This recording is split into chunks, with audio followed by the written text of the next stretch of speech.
गांव की चौपालों से लेकर संसद के गलियारों तक, गृहिणी के चूल्हे से लेकर निवेश और बाजारों तक, किसानों के हाल से लेकर खेत और खलिहानों तक, शिक्षा और स्वास्थ्य से लेकर खेल के मैदानों तक, संसद के प्रधान से लेकर पंचायत के पंच तक, सेंट्रल हॉल से लेकर ग्राम सभा के मंच तक, हर खबर पर रहेगी हमारी पैनी नजर।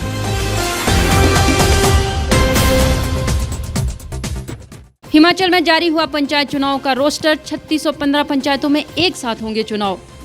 हिमाचल मंत्रिमंडल का निर्णय, 5 जनवरी तक 4 जिलों में जारी रहेगा नाइट कर्फ्यू। कोरोना पर जीत हासिल करने का लक्ष्य, वैक्सीन को लेकर तैयारियां जोरों पर। 3 शर्तों के साथ सरकार से बातचीत को किसान तैयार। नमस्कार, स्वागत है आपका द रीव टाइम न्यूज चैनल में। मैं हूं अंजना ठाकुर। अब खबरें विस्तार से। पंचायत चुनाव को लेकर लंबी माथापच्ची के बाद आखिरकार हिमाचल में पंचायत चुनावों का रोस्टर जारी हो गया। सोमवार को देर शाम एक कर सभी पंचायतों का रोस्टर जारी होने के बाद पंचायतों में चुनावी गतिविधियां तेज हो गई हैं। अधिकतर पंचायतों में प्रधान, उपप्रधान समेत दूसरे पदों को लेकर उम्मीदवारों के नाम तक तय कर लिए गए। 22 जनवरी 2021 को पंचायतों का कार्यकाल पूरा होने से पहले तय समय में पंचायत चुनाव के लिए प्रदेश चुनाव आयोग ने कमर कस ली है। इसी कड़ी में पंचायतों का चुनाव रोस्टर जारी कर दिया गया। हालांकि चुनाव की तारीख तय नहीं हो पाई है, लेकिन रोस्टर जारी होने के साथ ही हिमाचल में पंचायत चुनाव का बिगुल बज गया है। पंचायतों में भी चुनाव को लेकर उम्मीदवारों के नामों को लेकर भी मंथन शुरू हो चुका है। हालांकि अधिकतर उम्मीदवार अपने नाम को लेकर पहले से ही आश्वस्त हैं और उन्होंने मतदाताओं को रिझाने के लिए अभियान भी तेज कर दिया है।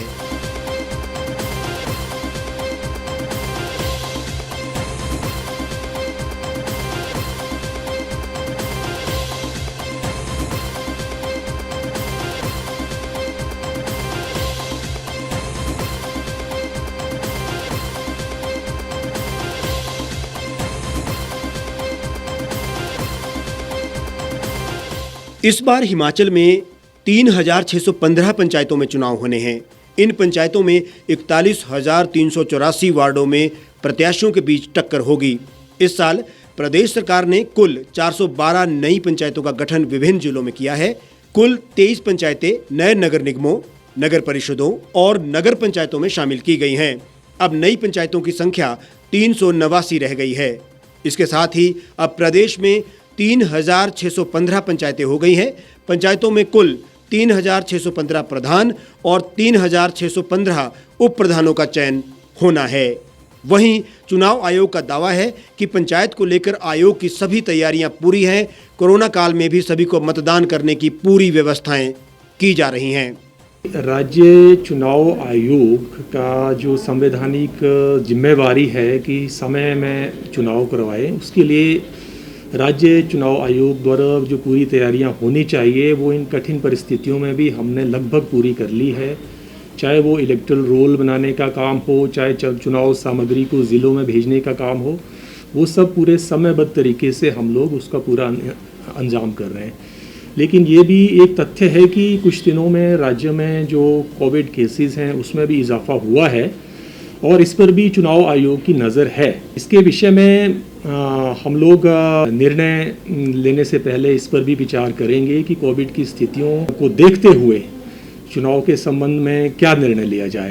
देखिए, ये जो मताधिकार है उसको हम किसी को इससे वंचित नहीं कर सकते हैं। इसके लिए हमने जो हमारे और राज्यों में भी अभी चाहे पंचायतों के चुनाव हुए या विधानसभा के चुनाव हुए, उसको भी हमने एग्जामिन किया है और उसके अनुसार हमने जो गाइडलाइंस बनाई है, SOPs बनाई है, उसमें हम लोग इस दिशा में सोच रहे हैं कि जो कोविड पॉजिटिव है या क्वारंटाइन में जो लोग हैं उनको भी जो मताधिकार है उसको देना ज़रूरी है और उसके लिए हम लोगों ने गाइडलाइंस वगैरह जो हैं वो उसके लिए बनाई हुई है और हम इसके लिए पूरी तरह से तैयार हैं कि संपूर्ण सुरक्षा बरतते हुए, ताकि वो अपने आप भी सुरक्षित रहें और दूसरे लोगों को भी जोखिम में ना डालें, उसके लिए हमने जो गाइडलाइंस है, SOPs है, वो लगभग तैयार की हुई है और पूरी तरह से आश्वस्त हैं कि एक बहुत ही सुनियोजित तरीके से हम जो कोविड पॉजिटिव या क्वारंटाइन केसेस हैं उनको भी चुनाव का अधिकार देंगे और जो हेल्थ से रिलेटेड एडवाइजरी हैं उनको ध्यान में रखते हुए पूरी प्रक्रिया अंजाम में लाई जाएगी। इस साल काफ़ी मात्रा में नई पंचायतें या अर्बन लोकल बॉडीज़ का भी सरकार द्वारा गठन किया गया है। तो उनमें जो नई पंचायतें हैं उनमें चाहे वो वार्ड बंदी का कार्य हो या फिर नए इलेक्टोरल रोल्स बनाने का कार्य हो, उस दिशा में हमने लगभग अपना कार्य मुकम्मल कर लिया है और उनका अभी चुनाव सभी जो और पंचायतें हैं उनके साथ ही करवाया जाएगा। इसके लिए तैयारियां लगभग पूरी कर दी गई हैं। हाँ, इसके लिए जिस समय कोविड पॉजिटिव जो लोग हैं या क्वारंटाइन लोग हैं जब वो मतदान के लिए आएंगे उस समय हमने अपनी जो गाइडलाइंस है उसमें प्रावधान किया हुआ है कि पूरी जो प्रोटेक्टिव गियर्स हैं वो पूरी तरह से जो हमारे चुनाव कर्मी होंगे वो उस समय पहनेंगे और जिससे कि उनका किसी तरह का उनको भी जोखिम ना हो और जो चुनाव प्रक्रिया है वो पूरी सुरक्षा के साथ बरती जाए पूरी तरह से। बहरहाल रोस्टर जारी होने के बाद पंचायतों में जातीय समीकरण, परिवारवाद और क्षेत्रीय निष्ठाओं के आधार पर जोड़ तोड़ की राजनीति शुरू हो चुकी है। पंचायत चुनाव वैसे तो पार्टी चिन्ह पर नहीं होते हैं, लेकिन परोक्ष तौर पर इन चुनावों में राजनीतिक दलों की साख सीधे दांव पर लगी होती है। मंत्रिमंडल की बैठक में कोरोना को लेकर सरकार ने साफ कर दिया है कि हिमाचल में कोरोना के बीच कोई ढिलाई फिलहाल नहीं बरती जाएगी। प्रदेश में कोरोना को लेकर अभी भी सरकार संवेदनशील क्षेत्रों में ढील देने को तैयार नहीं है। मंत्रिमंडल में लिए गए निर्णयों के मुताबिक 4 जिलों में मौजूदा कोविड-19 मानक संचालक प्रक्रियाओं और रात का कर्फ्यू 5 जनवरी 2021 तक जारी रखने का निर्णय लिया गया है।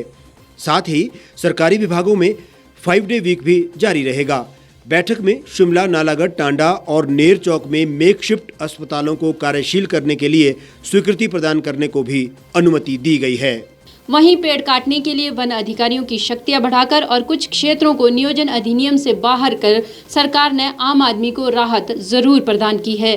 बैठक में डीएफओ को 1 वर्ष में 50 पेड़ों के स्थान पर 200 पेड़ काटने की अनुमति प्रदान करने का अधिकार, संबंधित मुख्य अरण्यपाल वन और मुख्य अरण्यपाल वन को 1 वर्ष में 100 के स्थान पर 300 पेड़, प्रधान मुख्य अरण्यपाल वन को 1 वर्ष में 200 पेड़ के स्थान पर 400 पेड़ और हिमाचल प्रदेश सरकार को 200 से अधिक पेड़ों के स्थान पर 400 से अधिक पेड़ काटने की अनुमति देने का अधिकार प्रदान किया गया है। मंत्रिमंडल ने यह भी निर्णय लिया कि यदि पेड़ निर्धारित वर्ष में नहीं काटे गए तब सक्षम प्राधिकारी इस अवधि को 1 वर्ष तक बढ़ा सकता है। मंत्रिमंडल ने राज्य के कुछ क्षेत्रों को हिमाचल प्रदेश शहरी एवं नगर नियोजन अधिनियम 1977 के दायरे से बाहर करने की मंत्रिमंडल उप समिति की सिफारिशों को स्वीकृति प्रदान की है। मंत्रिमंडल ने चंबा जिला के भरमौर विशेष क्षेत्र में राजस्व मोहाल, पालदा, राजौर और चलेड़, सोलन जिला के वाकनाघाट नियोजन क्षेत्र में बानी, बरोड़, मालगा और सुधारग मोहाल तथा मंडी नियोजन क्षेत्र के आडा और मान्याना राजस्व मोहाल को बाहर करने का निर्णय भी लिया है। कोविड-19 के कारण दुनिया भर में तबाही से उभरने में हालांकि समय लगेगा, लेकिन इस पर काबू पाने के लिए सभी देशों में नए से नए प्रयोग किए जा रहे हैं। भारत में भी इसकी रफ्तार पर थोड़ा अंकुश तो लगा है, लेकिन सारी आशाओं का केंद्र बिंदु वर्ष 2021 में आने वाली कोरोना वैक्सीन पर टिका है। प्रधानमंत्री स्वयं वैक्सीन वितरण की प्रक्रिया की निगरानी कर रहे हैं। चीन के वुहान से शुरू हुआ कोरोना का आतंक आज दुनिया में सैकड़ों लोगों की जान ले चुका है। अकेले महाशक्ति अमेरिका में ही 3 लाख के करीब लोग कोरोना के कारण मौत के मुंह में जा चुके हैं। भारत में भी स्थिति बेहद खराब दौर से गुजर रही है। अब तक कोरोना लगभग 1,43,000 से ज़्यादा लोगों को मौत का ग्रास बना चुका है। ये दीगर बात है कि समय रहते सरकार के उठाए कदमों ने नुकसान को सीमित कर दिया, लेकिन प्रदेशों में सरकारों की पहल सराहनीय नहीं कही जा सकती है। हिमाचल प्रदेश में भी सरकार की ये दुविधा कई बार जग हंसाई का कारण बनी है। लॉकडाउन की बात हो या पर्यटकों के लिए प्रदेश की सीमाएं खोलने तक, लोगों ने सरकार के निर्णयों की जमकर खिल्ली उड़ाई। कोरोना की वैक्सीन तैयार करने को लेकर भी बहुत से दावे किए जाते रहे हैं, लेकिन अभी तक सटीक जानकारी और सफलता प्राप्त नहीं हो पाई है। कोरोना वैक्सीन के वितरण को लेकर भी असमंजस की स्थिति है। प्रधानमंत्री स्वयं इसकी जिम्मेदारी संभाल रहे हैं और राज्यों को भी आवश्यक दिशा निर्देश दिए गए हैं। कोविड-19 के लिए वैक्सीन बनने की खबरों से पूरा वर्ष लॉलीपॉप ही बढ़ता रहा। कभी रूस, कभी अमेरिका तो कभी दूसरे देशों में वैक्सीन का ट्रायल सफलता के साथ पूरा होने के समाचार आते ही रहे, लेकिन वास्तव में स्थिति यथावत ही थी।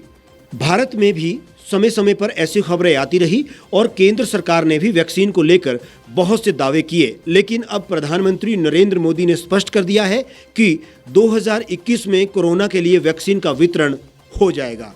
इससे लोगों को एक उम्मीद भी बंधी है। भारत में भी बायोटेक की कोवैक्सीन हैदराबाद में बन रही है और उसने भी इमरजेंसी इस्तेमाल का लाइसेंस मांगा है। हालांकि सरकार ने स्पष्ट कर दिया है कि दुनिया भर में बन रही कोविड वैक्सीन पर भारत की नज़र है और सही समय पर इसे फाइनल किया जाएगा।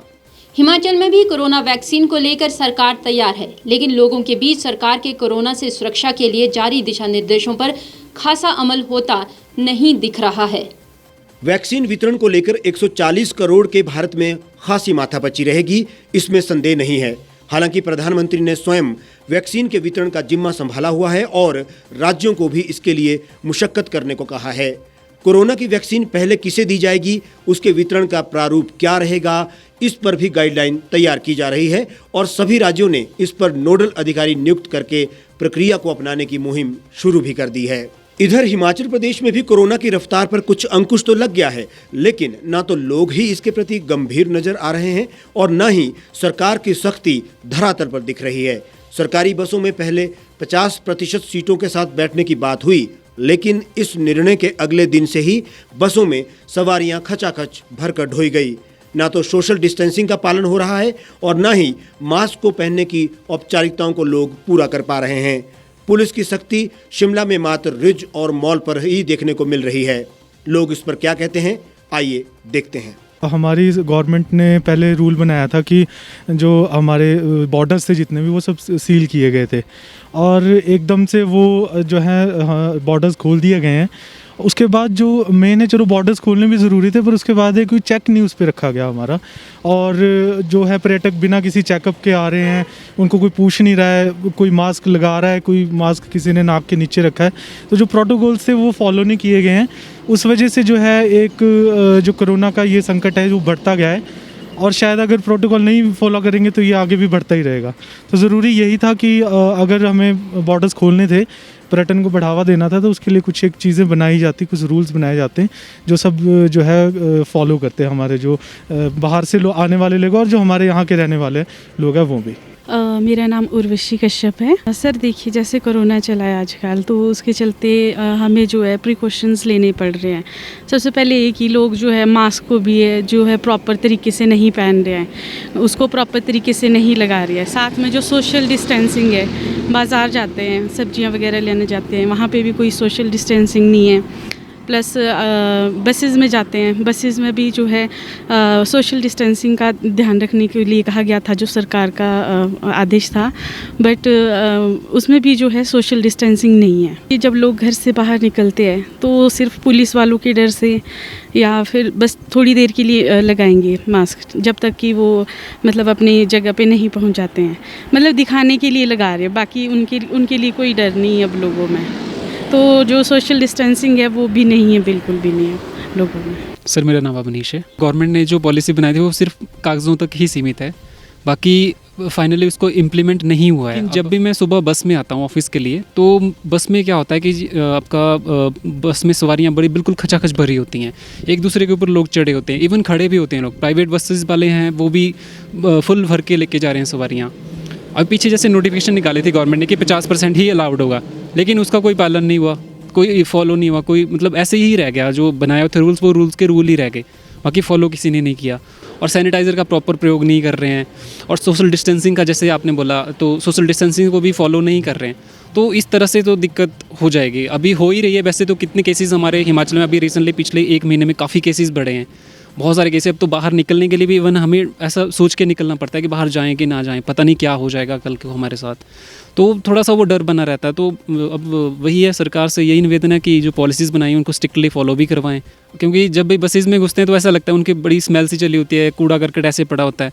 अगर सैनिटाइज होती तो एक पता चल जाता है बस का कि नहीं सैनिटाइज हुई है, साफ़ सफाई हुई है बस की, लेकिन ऐसा कुछ दिखने को मिल नहीं रहा सर अभी तक। तो कोरोना को लेकर आम जनता को भले ही स्थितियां सामान्य दिख रही हो, लेकिन सरकार इस बारे में फिलहाल कोई ढिलाई देने के मूड में नहीं दिख रही है।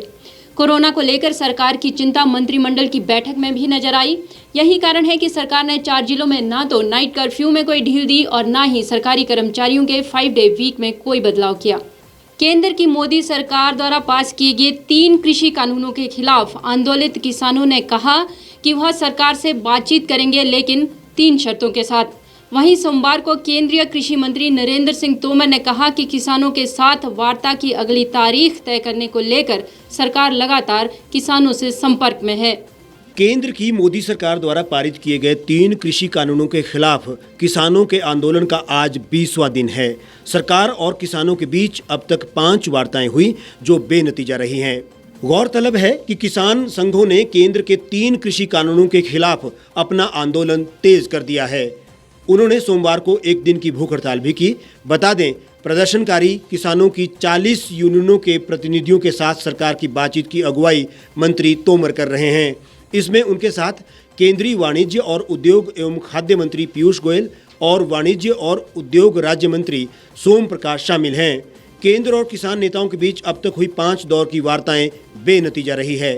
पंजाब के ज्यादातर किसान 3 कानूनों को पूरी तरह से निरस्त करने पर दबाव बना रहे हैं। उनका कहना है कि फिर से बातचीत शुरू करने के लिए 3 आश्वासनों की जरूरत है।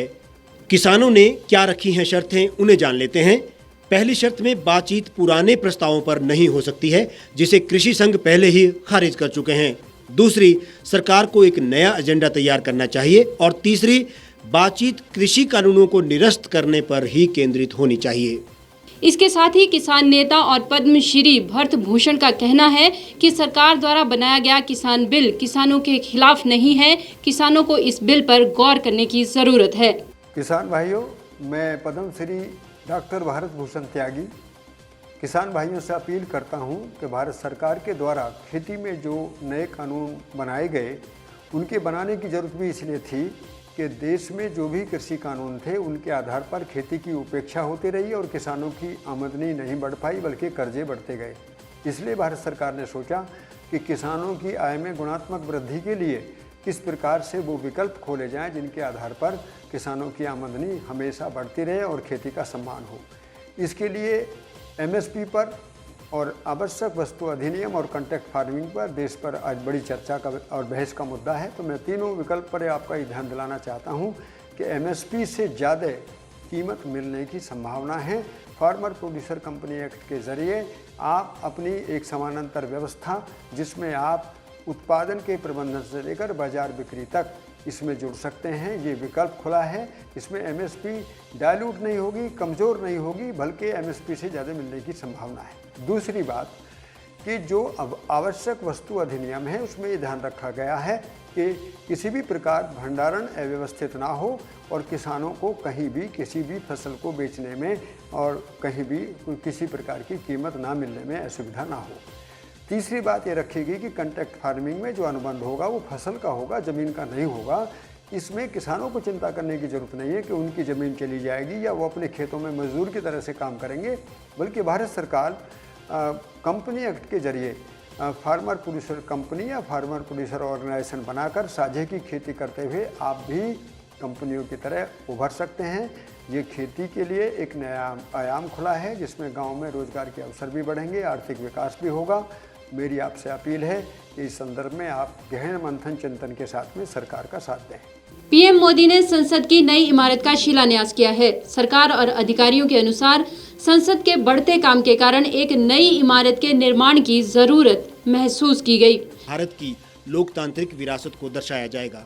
वहां भारत के संविधान की मूल प्रति को भी रखा जाएगा। साथ ही वहां सांसदों के बैठने के लिए बड़ा हॉल, एक लाइब्रेरी, समितियों के लिए कई कमरे, भोजन कक्ष और बहुत सारी पार्किंग की जगह होगी। इस पूरे प्रोजेक्ट का निर्माण क्षेत्र 64,500 वर्ग मीटर होगा। ये मौजूदा संसद भवन से 17,000 वर्ग मीटर अधिक होगा। मौजूदा संसद भवन ब्रिटिश दौर में बना था, जो लगभग 100 वर्ष पुराना है और उसमें जगह और आधुनिक सुविधाओं की व्यवस्था नहीं है। अब सवाल ये है कि मौजूदा संसद भवन का क्या होगा। रिपोर्ट के अनुसार मौजूदा संसद भवन का इस्तेमाल संसदीय आयोजनों के लिए किया जाएगा। 566 मीटर व्यास वाले संसद भवन का निर्माण 1921 में शुरू हुआ था। ये 6 साल में बनकर तैयार हुआ। तब इसके निर्माण पर 83 लाख रुपए खर्च हुए थे। इसका उद्घाटन 18 जनवरी 1927 को तत्कालीन गवर्नर जनरल लॉर्ड इरविन ने किया था। ब्रिटिश काल के संसद भवन का डिजाइन एडविन लुटियंस और हर्बर्ट बेकर ने बनाया था। नए संसद भवन के निर्माण पर कितना खर्चा होगा ये भी जान लेते हैं। संसद की नई इमारत बनाने की लागत करीब 971 करोड़ रुपए होगी। नई इमारत बनाने का ठेका टाटा प्रोजेक्ट्स लिमिटेड को मिला है। उसने सितंबर 2020 में 861.90 करोड़ रुपए की बोली लगाकर यह ठेका हासिल किया था। नया संसद भवन सेंट्रल विस्टा प्रोजेक्ट का हिस्सा है। इस प्रोजेक्ट का खाका गुजरात की आर्किटेक्चर फर्म HCP डिजाइन्स ने तैयार किया है। द रीव टाइम्स बुलेटिन में फिलहाल इतना ही। बाकी तमाम खबरों के लिए जुड़े रहिए और देखते रहिए द रीव टाइम्स।